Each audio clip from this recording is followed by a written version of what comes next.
Mister sudah lama menjadi guru bahasa Inggris. Ya, alhamdulillah. Sudah 27 tahun.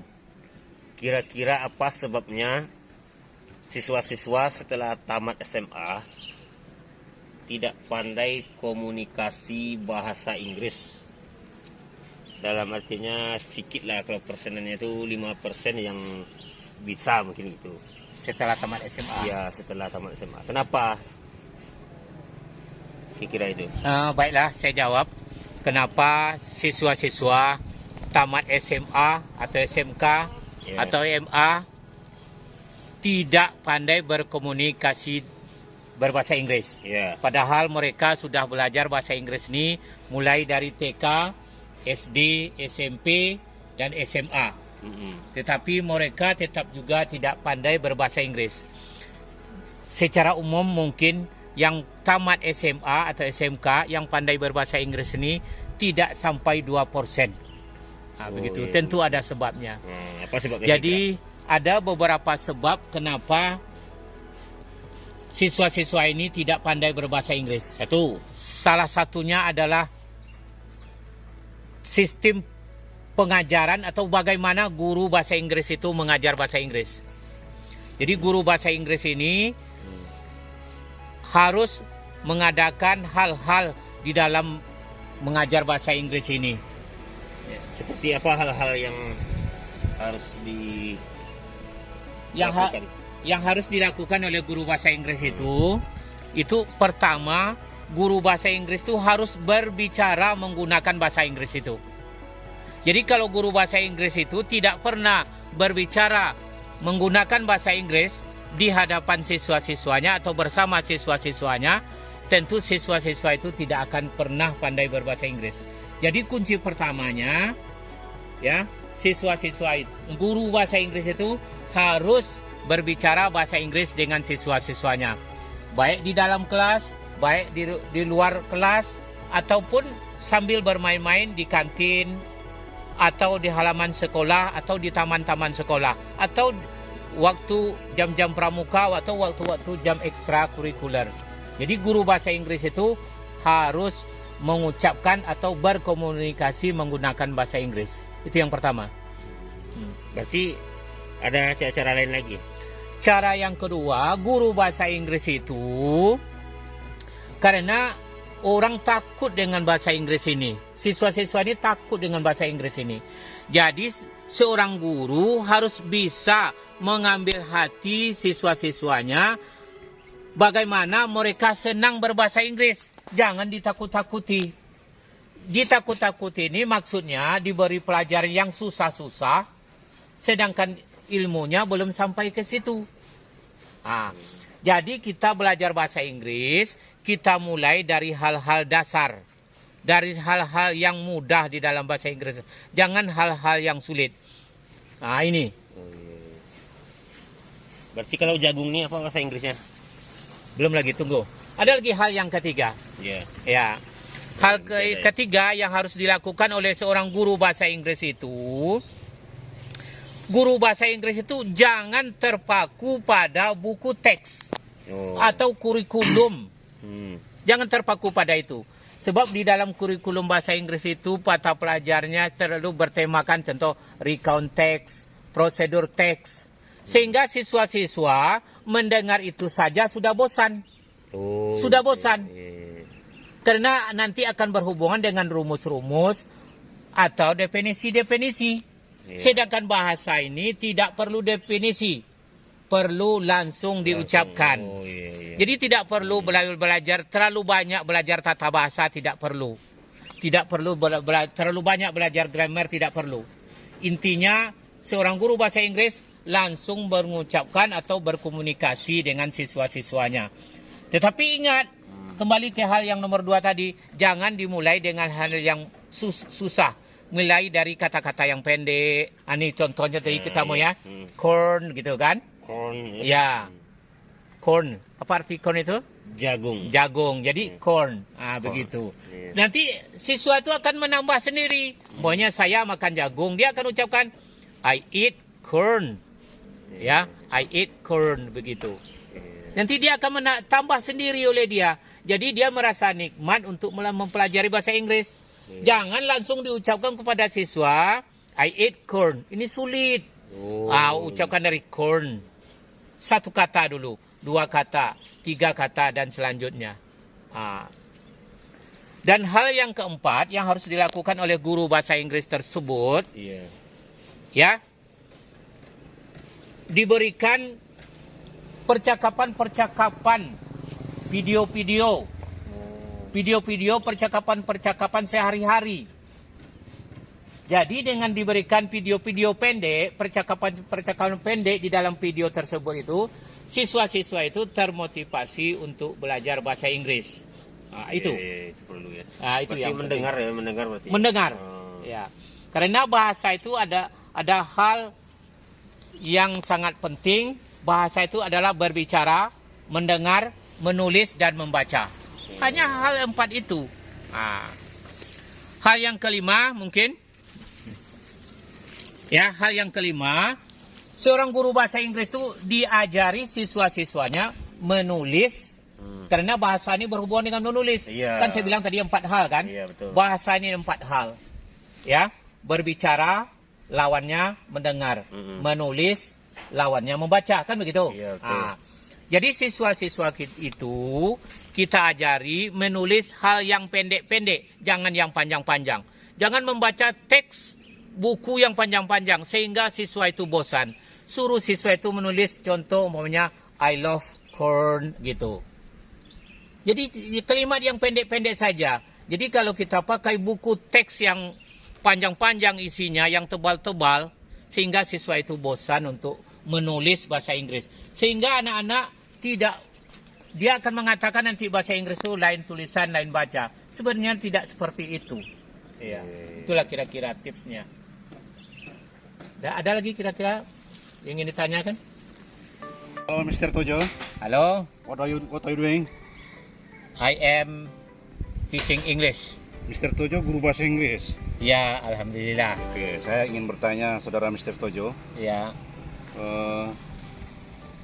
Kenapa siswa-siswa kita ini, kita lihat di sekolah, tidak bisa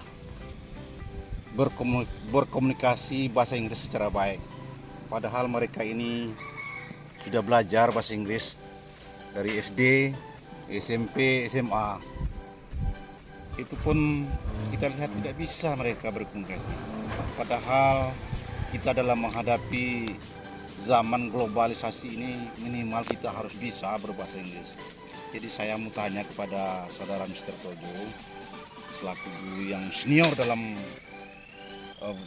guru bahasa Inggris ini, kenapa siswa kita ini tidak bisa begitu berkomunikasi dalam bahasa Inggris? Gitu. Baiklah,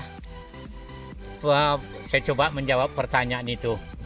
Kenapa siswa-siswa tamat SMA atau SMK atau MA tidak pandai berbahasa Inggris? Dan kalau pandai, mungkin hanya paling banyak 5% di dalam sebuah sekolah. Maksudnya tidak pandai berkomunikasi berbahasa Inggris. Kan begitu? Ya, betul. Saya sebagai guru bahasa Inggris yang sudah lama mengajar bahasa Inggris ini, sudah lebih dari 30 tahun mengajar bahasa Inggris ini. Ada penyebab kenapa siswa-siswa kita ini tidak pandai berbahasa Inggris. Ya. Banyak penyebabnya. Tetapi pada saat ini kita soroti dulu bagaimana sistem seorang guru mengajar bahasa Inggris. Ini tolak ukur yang pertamanya. Karena guru-guru bahasa Inggris ini mungkin banyak hal yang kita lakukan salah, tidak tepat begitu. Tidak sesuai dengan keinginan siswa-siswa kita ini. Jadi saya memberikan beberapa tips bagaimana cara siswa ini belajar bahasa Inggris. Yang pertama, guru bahasa Inggris itu harus menggunakan bahasa Inggris itu sendiri ketika mereka mengajar. Mungkin di dalam kelas guru bahasa Inggris itu harus berbicara bahasa Inggris. Di luar kelas juga menggunakan bahasa Inggris. Jadi seorang guru bahasa Inggris kalau tidak pernah mengucapkan bahasa Inggris, tidak mungkin siswanya pandai berbahasa Inggris. Jadi guru itulah yang harus pertama berbahasa Inggris. Nah, itulah yang pertama. Yang kedua, kita kebanyakan guru-guru bahasa Inggris ini terpaku pada kurikulum. Ya, kita ambil contohnya. Kurikulum kita atau bertemakan banyak tentang recount text, prosedur teks, dan bermacam hal lainnya. Jadi siswa-siswa merasa bosan mendengar recount teks, prosedur teks. Seharusnya tidak seperti itu. Bagusnya, karena siswa-siswa ini akan bosan mempelajari definisi-definisi, akan bosan mempelajari tata bahasa atau grammar. Jadi mari kita ajak siswa-siswa kita itu menggunakan bahasa Inggris itu sendiri. Langsung digunakan. Jangan sibuk dengan recount text, jangan sibuk dengan prosedur teks dan hal-hal lainnya. Nah, itu. Yang ketiga. Jadi langsung aja kita ucapkan siswa sambil mau di kantin, di luar kelas atau waktu ekstra kurikuler, atau di dalam kelas. Mari kita ucapkan how are you, apa kabar, kan begitu. Siswa langsung jawab, ya have you eaten breakfast, langsung saja diucapkan. Jadi tidak perlu terlalu banyak dengan definisi-definisi atau grammar atau recount text yang saya bilang tadi. Yang pertama tadi Mr. Tojo bilang guru harus berbicara dalam bahasa Inggris. Yang kedua, jangan guru itu sibuk dengan kurikulum. Yang ketiga. Yang ketiga, jangan memberikan siswa-siswa itu pelajaran yang sulit-sulit. Kalau kita kasih dengan pelajaran-pelajaran yang sulit-sulit, tentu siswa-siswa itu bosan. Jadi kita tengok kemampuan siswa kita itu dulu. Sampai di mana batasnya. Sesuaikan gitu. Sesuaikan. Umpamanya dia belum paham ini. Tiba-tiba kita kasih recount text. Pasti dia akan bosan. Diajari dia dulu hal-hal yang mudah, kata-kata yang mudah, misalnya, yang ada di lingkungannya. Contoh yang ada di lingkungan kita nih, kan? Kita ucapkan corn begitu kan? Ini corn. Ini jagung. Ini jagung gitu. Atau leaf, gitu. Sesuai dengan kondisi. Sesuai dengan kondisi. Alam sekitar. Alam sekitar. Kalau kita berada di kantin mungkin kita ucapkan piring. Ya kan, sendok begitu. Jadi tidak usah buku yang tebal-tebal itu diberikan kepada siswa, disuruh hafal sehingga siswa takut dengan bahasa Inggris. Seandainya siswa itu sudah takut dengan bahasa Inggris, tentu dia akan bosan dan muak dengan bahasa Inggris itu sendiri, dan muak lagi menengok guru bahasa Inggris tersebut. Ini. Itu yang ketiga. Yang keempat. Yang keempat, bagaimana kita ajak siswa-siswa ini seperti alami saja berbahasa Inggris ini. Waktu kita kecil, kita tidak pernah belajar bahasa Indonesia ini. Tidak pernah kita belajar bahasa Indonesia. Tapi akhirnya kita pandai bahasa Indonesia ini. Jadi maksudnya lebih baik seorang guru bahasa Inggris natural saja mengajar dalam bahasa Inggris itu. Ucapkan saja hal-hal yang dilakukannya. Kalau dia sedang menulis, write. Seperti itu saja. Membaca read, begitu saja. Suruh diucapkan hal-hal yang pendek, natural saja. Tidak usah yang terlalu scientific. Sebab hal-hal yang scientific nanti siswa kita akan bosan. Dan dia akan takut nanti dengan bahasa Inggris. Itulah. Jadi sudah ada 4 tips agar siswa itu agar guru mengajar bahasa Inggris itu. Mengajar bahasa Inggris. Gunakan tips ini. Ada 4 tips. Ada 4 tips pada saat ini yang saya sampaikan. Mungkin ada lagi Mr. Tojo? Tentu banyak. Tentu masih ada mungkin tips nanti untuk bagaimana seorang siswa belajar, bagaimana seorang guru mengajar. Ini yang akan kita bahas. Ini mudah-mudahan tips-tips ini bisa dipakai oleh guru-guru bahasa Inggris. Guru-guru bahasa Inggris kita di sekolah-sekolah. Mudah-mudahan ke depan anak-anak kita bisa berkomunikasi bahasa Inggris, bisa menghadapi zaman globalisasi yang serba canggih, serba maju sekarang ini. Terima kasih Mr. Tojo. Terima kasih. Semangat selalu dalam dunia pendidikan. Semangat. Good afternoon.